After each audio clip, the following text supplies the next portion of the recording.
ஆண்டவராகிய இயேசு கிறிஸ்துவை என்னுடைய சொந்த ரட்சகராக ஏற்றுக்கொண்டேன்.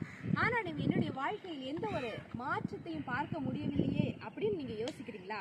அப்போ இந்த பதிவு உங்களுக்காக தான். அவ்வளோ பெரிய கடவுள் இந்த பூமிக்கு வந்தபோது அவருக்கு சாத்தானால் சோதனை இருந்தது, பாடுகள் இருந்தது, சிலுவை அவருக்கு கொடுக்கப்பட்டது.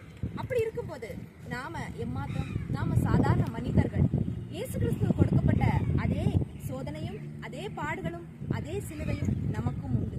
ஆனாலும் பைபிள் வசனம் என்ன சொல்லிக்கிறது தெரியுமா? எபிரேயருக்கு எழுதின நிருபம் 4ஆம் அதிகாரம் 15ஆம் வசனம், நம்முடைய பலவீனங்களை குறித்து பரிதபிக்க கூடாத பிரதான ஆசாரியர் நமக்கு இல்லாமல் எல்லா விதத்திலும் நம்மை போல சோதிக்கப்பட்டும் பாவம் இல்லாதவராயிருக்கிற பிரதான ஆசாரியர் நமக்கு இருக்கிறார். இயேசு என்கிற மகா பிரதான ஆசாரியர் நமக்கு இருக்கிறார்.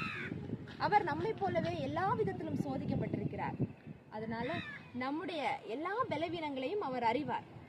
தேவையானவற்றை தேவையான நேரத்தில் அவர் நமக்கு கொடுப்பார். இந்த லெந்து நாட்கள்ல நாம ஒரு முடிவெடுப்போமா? நம்முடைய வாழ்க்கையில் எப்பேற்பட்ட பிரச்சனைகள் வந்தாலும் முடிவு பரியந்தம் கர்த்தருக்குள் நிலைத்திருப்பேன் என்று. God bless you. Amen.